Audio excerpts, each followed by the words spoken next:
Hey y'all, welcome to my channel.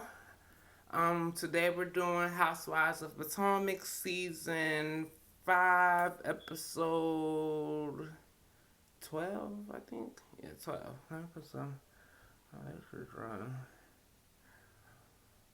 I love this. The stacks. And it have a little red tint to your lip. The bomb. Okay, so yeah. Housewives of Potomac season 5, episode 12. And basically we start off with this Candace situation, and the fight is still continuing. Candace goes down to the Montgomery police station, I guess, to press charges on Monique. So how do I feel about that? I know a lot of people were saying, "Oh, I wouldn't press charges. I wouldn't whatever." I would. I can't lie. Every time I've gotten to an altercation, usually I have called the cops. I've got a police report taken down right then and there. See where Candace, where she did what I wouldn't do is I wouldn't wait like days later to go to the police and stuff like that. Right then and there, as the situation happened, I'm calling the police. I'm not leaving until the police come and do a police report or whatever they need to do. Like, I already know how that works, and that's just me. That's just how I. That's all that I know. My stepdad was a police officer, so I just know when something like that happens to call the police and go about it that way and then press charges. Now, sometimes I'm a forgiving person, so a lot of times I might be angry when it first happens, but then a little while down the line, I'm not gonna like hold on to that anger. So sometimes I have, dropped the charges on friends or whatever if I felt like they were remorseful or they apologized and stuff like that. It's like I'm not just a cold hearted bitch that could just be like, oh no, fuck you, I still want you in jail no matter what. Like, but like I said, especially if they apologize and stuff like that. Which this situation is so upsetting because I think that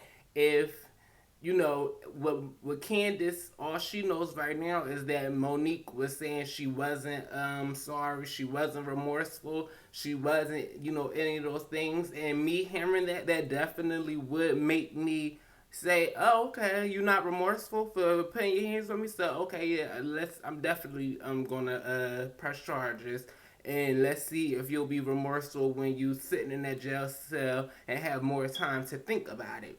But as we seen when Monique sat down with her pastor and she had the little breakthrough, the little revelation of, what, Candace didn't deserve that. It wasn't even her. It was more of me, and I just projected it onto her how I was feeling and what I was going through. And I think that she was remorseful in that moment when she was with the pastor. And if Candace was able to see that side, that Monique, her being remorseful, then I think that maybe she wouldn't have pressed charges and this whole situation just could have been avoided. But I guess it just didn't play out like that. So yeah, she went and she filed charges. Okay, so after that, now Wendy, they're having a sip and see for the baby. Now we learned that her husband side of the family, I think his name is Eddie. Eddie, he doesn't deal with his side of the family because I guess his mother and Wendy's mother didn't get along. So they just didn't approve of him being with Wendy and stuff like that. So to just keep all the drama away, he just don't really deal with them like that. But I guess his son has said something to him like, "Oh, you got a beard, and do your dad has a beard, and why have I never met your dad?" And when his son said that to him, he felt like like maybe I should reach out to my side of the family so they could come, and meet their grandchildren, and my kids could know that side of the family, which is, you know, I I agree with that, and hopefully his family I hope that they, would show up. Later on we see that they don't, but hopefully later on down the line, if stuff like that, you got to keep trying, keep extending the olive branch, and just because they might not take it the first time, but still keep trying. So at least your conscience will be clear that you did all that you could do when it comes to that situation. Because you can lead a horse to water, but you can't make them drink. But at least you know that you did your part. So we Karen and Ray goes on a walk. And basically they're just talking about Karen. Ray is saying that Karen has let this fame and fortune go to her head, and she's not the same person that she was when he married her. And I think it's like, Ray, you have to just, like you said, people are going to change, people are going to not be the same, people are going to evolve, and you just have to grow with her on this. Um, y'all are at a stage, especially like all of your children are grown. It's not like you guys have little kids at home. Your kids are grown. It's just you and her at the end of the day, you and Karen. And yeah, Karen now she wants to do her little endeavors and do her little thing. You need to support her on that. And like she supported you when you were at work and probably wasn't home and doing this. Now you are getting older and you could be home while she goes out and does what she needs to do. Clearly you need her to do that, because if she wasn't, when you had that big tax problem, Karen wouldn't have been able to go into her pocketbook and, pay off some of what needed to be paid. So you should want her to be out there working, so that could take some of the stress off of you, because you're getting older and you don't need any more stress than what you got. So if she can help take some of that stress off with the finances, let her do that. I don't see what the problem is, but older people, they just stuck in their ways, and that's how they are. And I think he just is stuck, and he's upset, got catching a little fit with Karen, and he just want to make her look bad anytime they get on camera and throw little jabs at her whenever he can. But hopefully he gets over it and they fix it, because I want to see Ray and Cameron together. And yeah, hopefully it works out. It will, but like I said, sometimes older people just need a little bit of time, because, like I said, they get stuck in their ways. And yeah, he's just gonna have to get over it. It's just, you don't have an option, baby. So then we go to the sip and see. They got the baby there. The baby's all cute in her little Nigerian clothes, and everyone's dressed in up in Nigerian in pink. And they're in pink stuff. Everybody wore pink. So they're all at the table, and Giselle and them, they had to bring up, oh my goodness, yeah, I got the messages. It hit, I guess that Candace had pressed charges on Monique. So they're like, yeah, it said that she could do 10 to 20 years and all this other stuff, and yeah, we don't want her to go to jail or whatever. And Candace like, well, I told them to prosecute to the fullest extent, and whatever that is, then that's just what it's going to be. And they was like, oh, well, yeah. And I was like, when they say that 10 to 20 years, I said, girl, Monique is not going to do no jail time off of that. The most that she might get is a little probation or a fine or an anger management class or something like that. But they're not going to give her no jail time for that. I already know that. Unless it was aggravated assault, and I don't think that they would charge her with aggravated assault, because she didn't like use any weapon or anything like that. So yeah, she's not gonna get no jail time for that. They're just being dramatic and just, I guess, making it more than what it is. But it still just sucks, because that's something that you just wouldn't want to have on your record anyway. I wouldn't want to have any like assaults or anything on my record at all.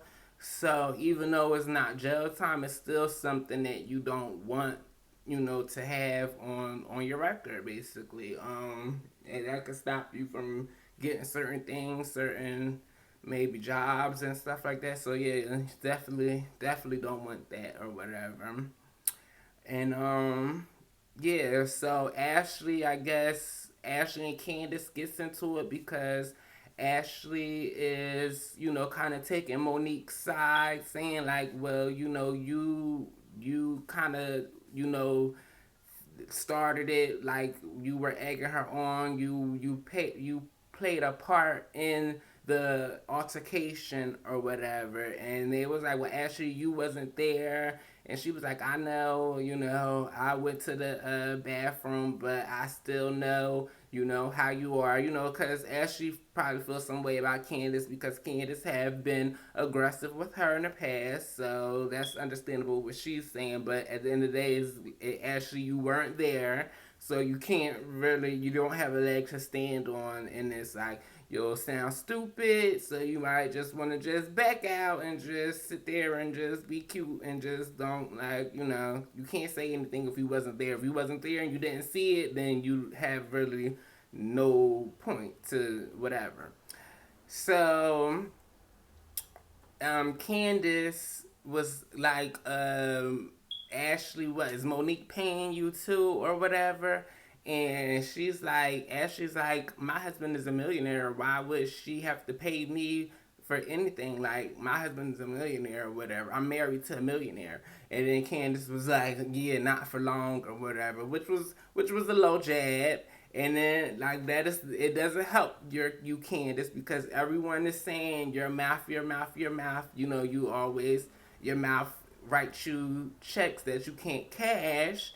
So it doesn't help for you if you're going to be playing this, victim role or, oh my God, I'm so distraught and this person attacked me and this, that, and the third. It doesn't help for you to keep throwing jabs or whatever like that. And I hate to say that too because I remember people used to always say that to me, and my feelings with that was, well, I should be able to say whatever I want to say.